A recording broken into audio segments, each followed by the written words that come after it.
하나님 말씀 로마서 8장 1절에서 11절 교독합니다. 로마서 8장 1절에서 11절. 오늘은 11월 25일 화요일 아침입니다. 11월 25일자 본문 로마서 8장 1절에서 11절까지 교독합니다. 그러므로 이제 그리스도 예수 안에 있는 자에게는 결코 정죄함이 없나니 이는 그리스도 예수 안에 있는 생명의 성령의 법이 죄와 사망의 법에서 너를 해방하였습니다.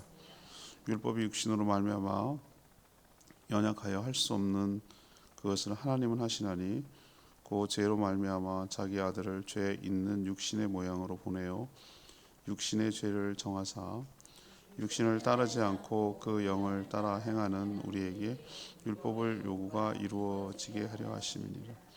육신을 따르는 자는 육신의 일을, 영을 따르는 자는 영의 일을 생각하나니 육신의 생각은 사망이요 영의 생각은 생명 평안이라.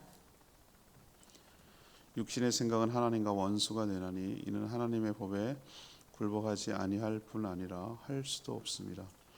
육신에 있는 자들은 하나님을 기쁘시게 할 수 없느니 만일 너희 속에 하나님의 영이 거하시면 너희가 육신에 있지 아니하고 영에 있나니 누구든지 그리스도의 영이 없으면 그리스도의 사람이 아니라.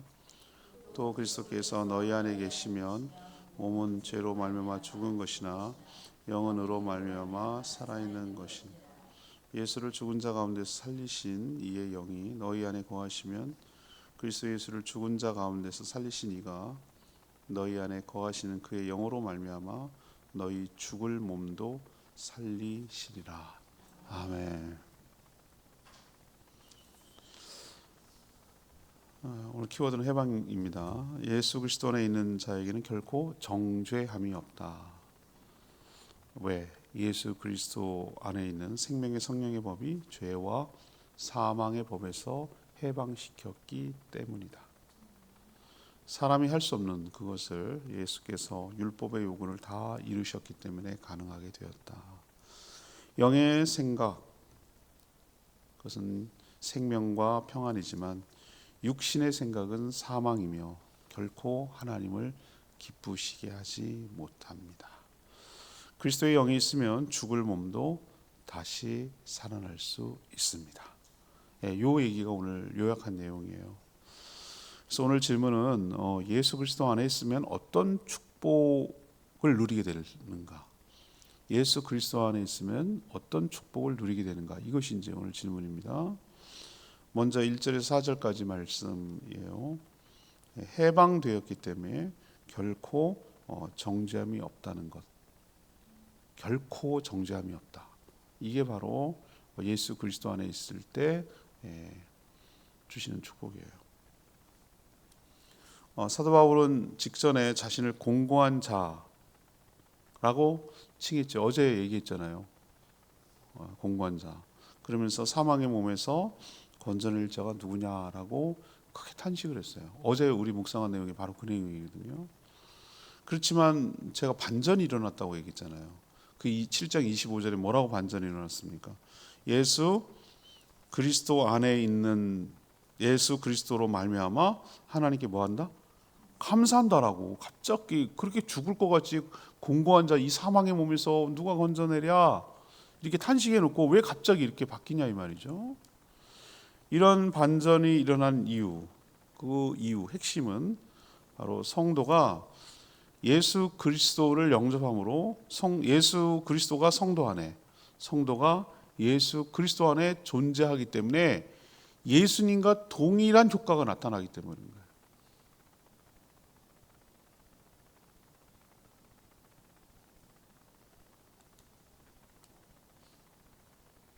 우리도 예를 들면은 사자우리 같은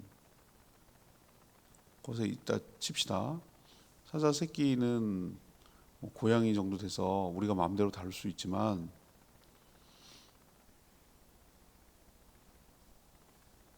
우리가 사자우리 들어가서 사자 새끼들을 막 만지고 그럴 수 있어요? 없습니다. 왜? 누가 있기 때문에? 어미가 있잖아요. 그렇죠? 우리는 약해요. 우리는 취약하지만 보호막 같이 예수 그리스도 안에 있다는 얘기는 예수 그리스도께서 모든 공격으로부터 모든 악영향으로부터 우리를 보호막이 되어 주시고 우리를 안전하게 지켜 주실 줄 믿습니다. 그럼 우리를 가장 취약하게 했던 게 뭐죠? 좀 이따도 얘기했지만 죄와 사망의 법. 죄를 지었기 때문에 거기에 따른 사망의 형벌이 따르는 거잖아요. 이게 하나님의 법칙이잖아요. 그런데 그 죄를 끊어버렸어요. 왜? 십자가에서 다 죄값을 치러서 죽음으로 그 형벌을 다 받음으로 그 안에 있는 자까지도 함께 받는 은혜를 누리도록 하나님이 하셨단 말이에요. 이게 하나님의 지혜죠. 그래서 예수 안에 있는 존재, 성도는 결코 뭐가 없다고요? 정죄가 없다고.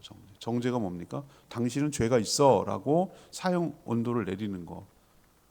예를 들면 판사가 뭐 이런저런 이유를 다 종합해가지고 뭐 변호사도 있고 뭐 검사도 있지만 해서 당신은 징역 1년, 집행유예 2년이라고 땅땅땅 하는 걸 그걸 정죄라고 그러는 거예요. 근데 오늘 뭐라고 합니까? 정죄한 다음에 정죄에 따른 형벌이 있는 거예요. 미결수, 기결수는 전혀 달라요. 미결수는 아직 재판을 받고 있기 때문에 사복도 입을 수 있고, 맞죠? 그렇게 할 수 있는 거예요. 근데 기결수, 판정이 나서 정죄가 당하면 그때부터는 그 죄인의 복장을 입어야 되는 거예요. 그리고 우리가 알고 있는 그 복장을 그래서 또 나중에 알아본 데는 죄가 또 발견됐어. 그럴 때 와서 또 재판을 받았고 그럴 때는 그때는 사복을 입을 수 없어요. 그때는 죄인의 복장을 입고 와야 되는 거예요. 그 우리가 알고 있는 그 뭐 파란색이든 하늘색이든지 아니면 그 약간 갈색 같은 갈색은 아니고 그런 걸 입고 와야 되는 거예요. 근데 그 자체가 없다는 거예요. 예수 그리스도 안에서 뭐가 없다? 정죄가 없다는 거예요. 정죄. 왜? 오늘 얘기하잖아요.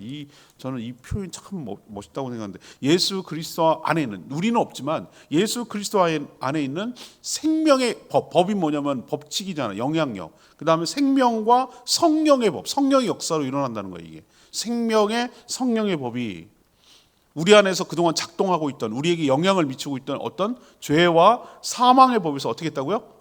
해방시켰다. 그렇기 때문에 정죄함이 없다는 거예요. 그 영향력에서 끊어냈다. 나오게 했다. 끌어냈다. 죄를 지은 사람이 할 수 없는 일, 그건 바로 예수 그리스도께서 하셨는데 십자가에서 모든 죄를 담당하여 대속의 죽음으로 죄를 지으면 사망해야 한다는 율법의 모든 요구를 다 들어주었기 때문이다. 그래서 누구도 뭐 할 수 없다? 우리를 죄가 있다고 정죄할 수 없다. 왜? 예수 그리스도께서 그 죄값을 다 치르셨기 때문이다. 제가 가상칠언 십자가 옛날에도 한번 그런 고난주간에 설교한 적도 있는데 예수님의 십자가에서 7가지 말하는 것을 하나씩 얘기했잖아요. 그죠?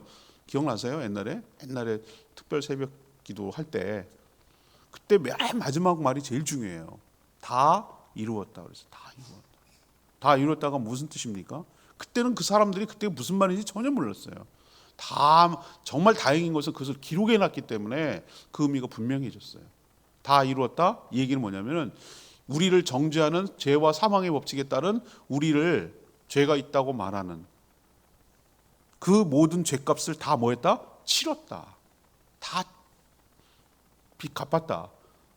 더 이상 저 사람에게 죄가 있다고 물을 이유가 이제 없도록 다 해결했다. 그 뜻이에요. 다 이루었다는 게. 당연히 정죄가 없으면 형벌도 죽음도 없죠. 최고의 형벌이 죽음인데. 맞죠? 정죄가 없는데 어떻게 형벌을 내릴 수 있어요? 근데 그 정죄가 없어졌으니 우리가 형벌도 있을 수가 없는 것이죠. 우리에게 이런 놀라운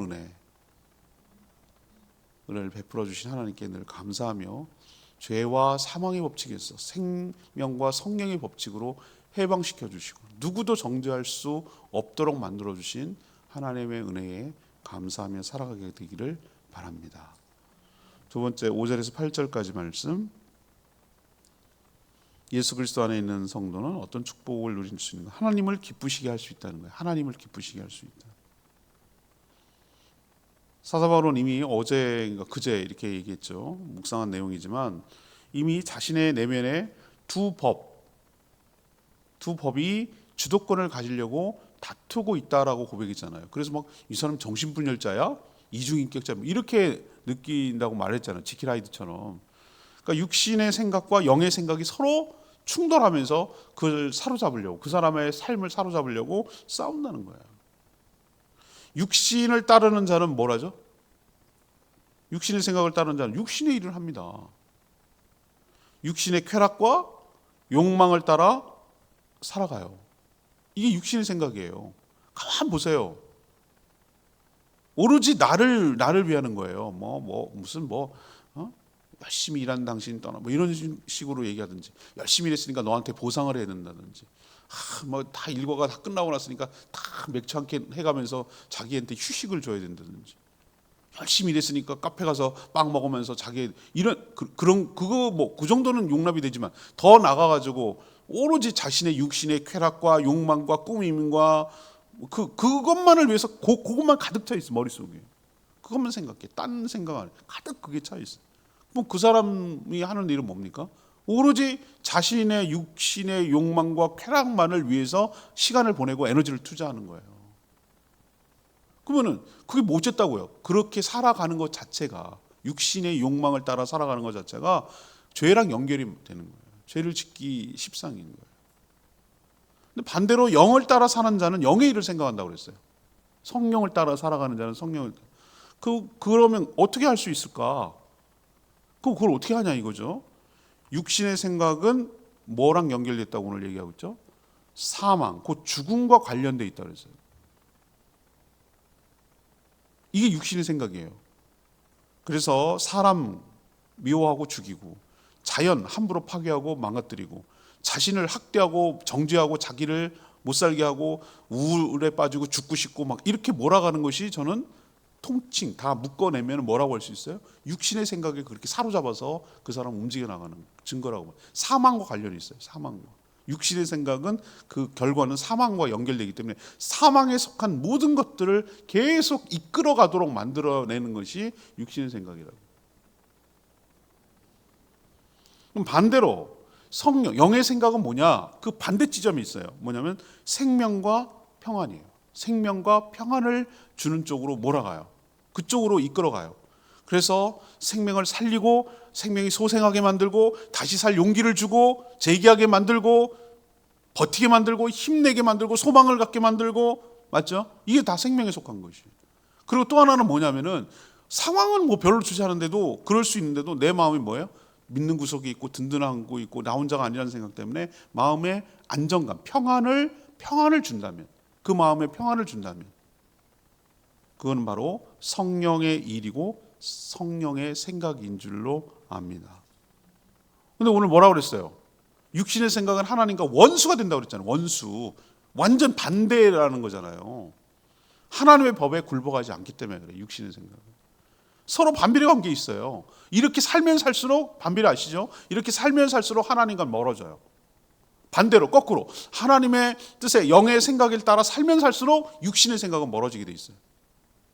서로 상관관계가 그래요. 서로 관계가 없는 게 아니라, 주도권 싸움을 할 때 우리 팀이 축구에서 공격을 계속 하고 있으면 우리는 골을 먹잖아요. 맞죠? 우리가 계속 공을 갖고 있는 한 적중을 할 수 없어요. 그래서 공격 점유율, 볼 점유율이라는 게 축구에서 그 TV 중계할 때 보면 왜 그렇게 중요하냐면, 우리가 전체적으로 얼마만큼 장악하고 있느냐가, 물론 골을 넣지 못하더라도 우리가 장악하고 있느냐가 굉장히 중요하기 때문에, 그러면 우리는 최소한 공격은 안 당하기 때문에 수비하는 데 좋단 말이에요.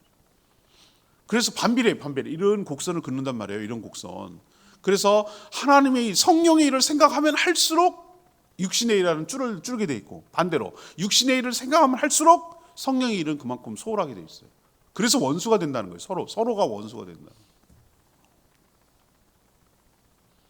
그래서 은혜로 구원받은 성도는 어떻게 살아야 됩니까?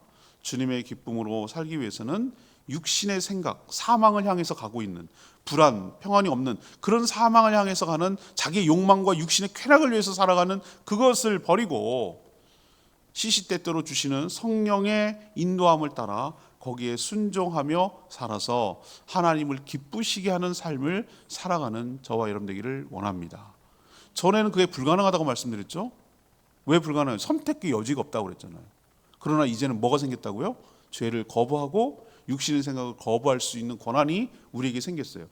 근데 그걸 속여. 사단은 거짓말쟁이거든요. 우리를 속이는 자라고 말했어요. 그게 있는데도 그게 없는 것처럼 무력화시키게 하는 거예요. 제가 옛날에 비유를 들었잖아요. 코끼리, 어린 코끼리 였을 때 막 머리통에다 곡괭이로 찧어가지고 틀에다 넣어가지고 그게 다 길들이기예요, 길들이기.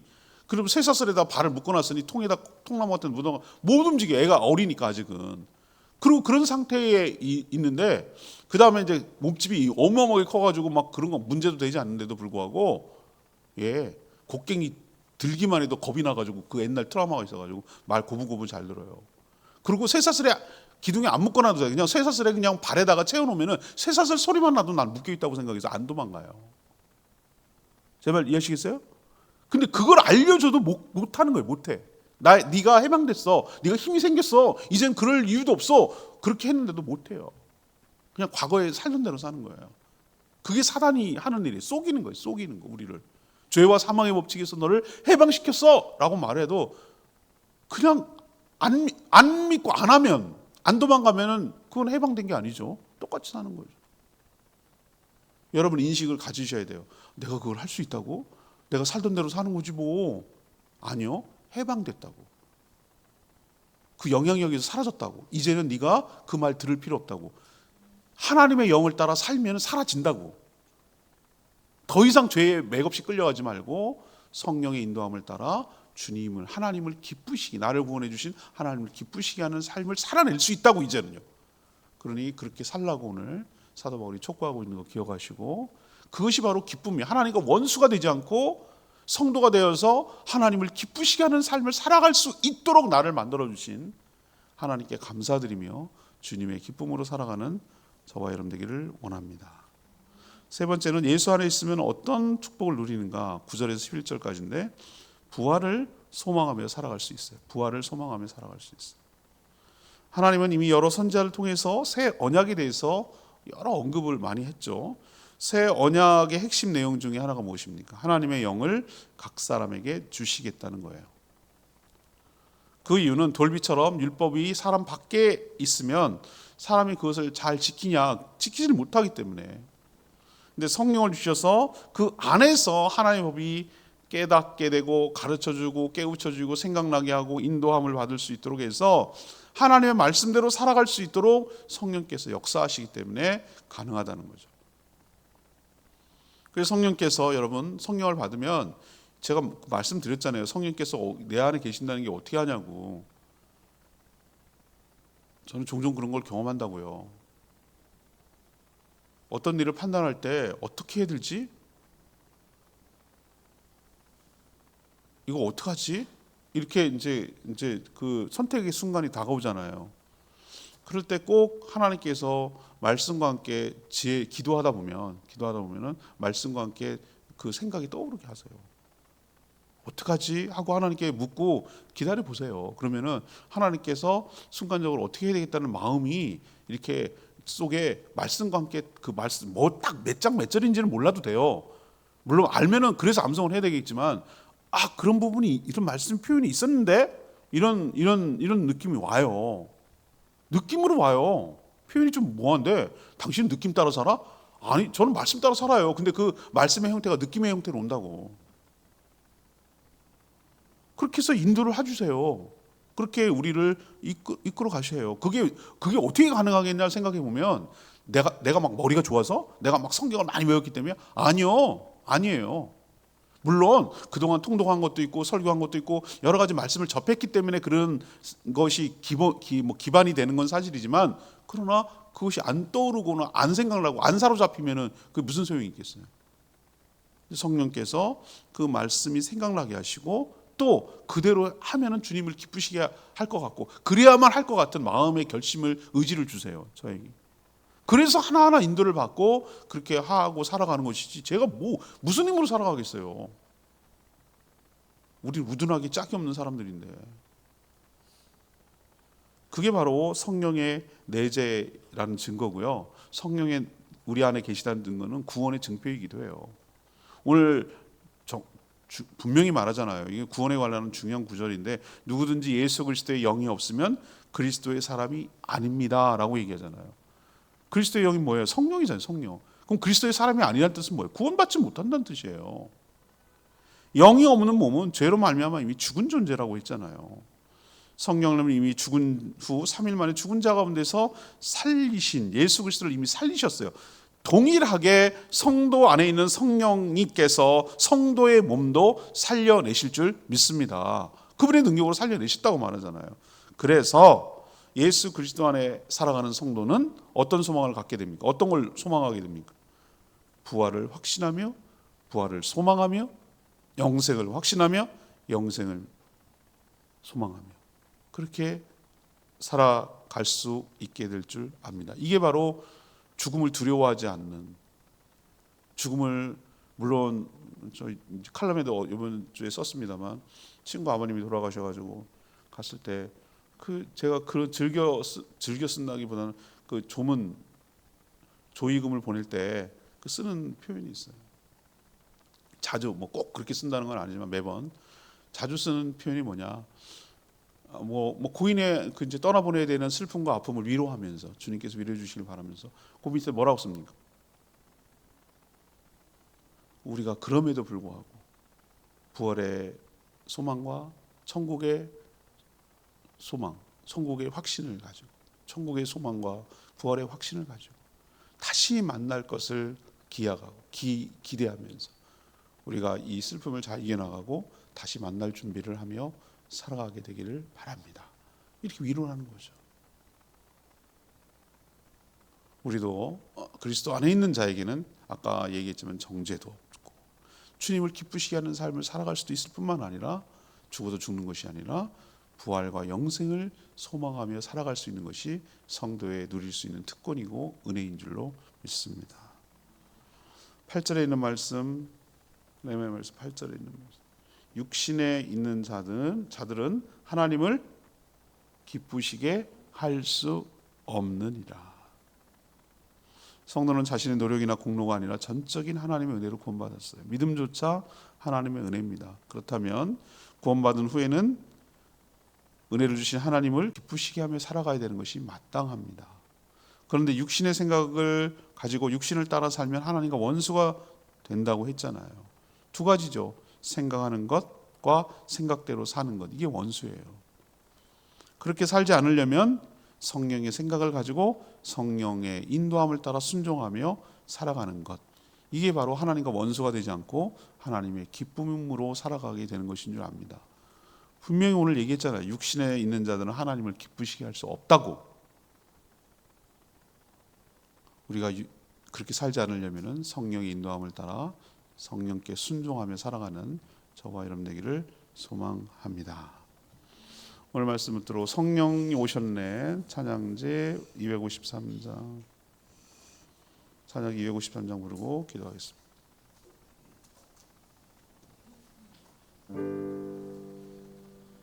성령을 보내주신 하나님께 감사합니다.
죄와 사망의 법칙에서 생명과 성령의 법칙으로 죄와 사망의 법칙에서 해방시켜 주셨어요. 더 이상 정죄함을 받지 않도록 하시고 주님의 기쁨으로 살 수 있도록 은혜를 베풀어 주시고 죽음은 끝나는 것이 아니라 부활과 영생과 천국의 소망을 가지고 살 수 있게 해주신 하나님 은혜에 감사드립니다. 이건 성도만이 누릴 수 있는 특권이에요. 그 결정적인 증거는 예수 안에 있기 때문에 예수 안에 있으면 예수님이 나의 모든 보호막이 되주시고 예수님이 행한 모든 것들이 곧 우리가 한 일이 되는 것이죠. 십자가에 죽었지만 내가 함께 죽은 것이고 십자가에 죽고 무덤에서 부활한 것이 그 안에 있는 나도 함께 부활할 것이고 천국에 올라가서 지금 준비하고 계신 거기에 나도 예수님처럼 함께 살 것이고 똑같이 되는 것이죠. 이 얼마나 놀라운 은혜입니까? 이 놀라운 은혜를 베풀어 주신 하나님께 주님의 기쁨으로 되도록 육신의 생각과 육신의 뜻에 따라 희망하게 순종할 것이 아니라 성령의 생각과 성령의 음성에 순종하며 살아가서 주님의 기쁨을 감사하게 해달라고 주여 외치며 기도하겠습니다. 주여 하나님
하나님 저희를 예수 그리스도를 믿어 우리 안에 성령님을 선물로 주시니 감사합니다. 성령님이 계신 것이 바로 예수 그리스도 안에 있는 것 증거임을 믿습니다. 예수 그리스도 안에 있을 때 결코 정죄함이 없음을 믿습니다. 예수 그리스도께서 십자가에서 이루신 대속의 죽음으로 우리를 죄와 사망의 법에서 해방시켜 주셨음을 믿습니다. 그러니 이제는 더 이상 육신의 생각을 버리고 따르지 않게 하여 주시옵소서. 대신 성령으로 충만하여 성령님께 순종함으로 하나님의 기쁨으로 살아가게 하여 주시옵소서. 우리가 죽어도 죽는 것이 아니고 우리에게 부활과 천국과 영생의 소망과 확신을 주신 하나님께 감사를 드립니다. 성도의 특권 누리기며 살아가게 하시고 그 믿음대로 이루어지게 하여 주시옵소서. 오늘도 간구하는 기도 주님 들어주시고 주님과 동행하는 복된 하루 살아가게 하여 주시옵소서. 주님 손에 모든 것 맡겼고 예수 그리스도의 이름으로 축복하며 기도합니다. 아멘. 오늘 하루도 주의 은총 가운데 살아가는 복된 하루 되길 축복합니다. 충분히 기도하고 하루 시작합니다.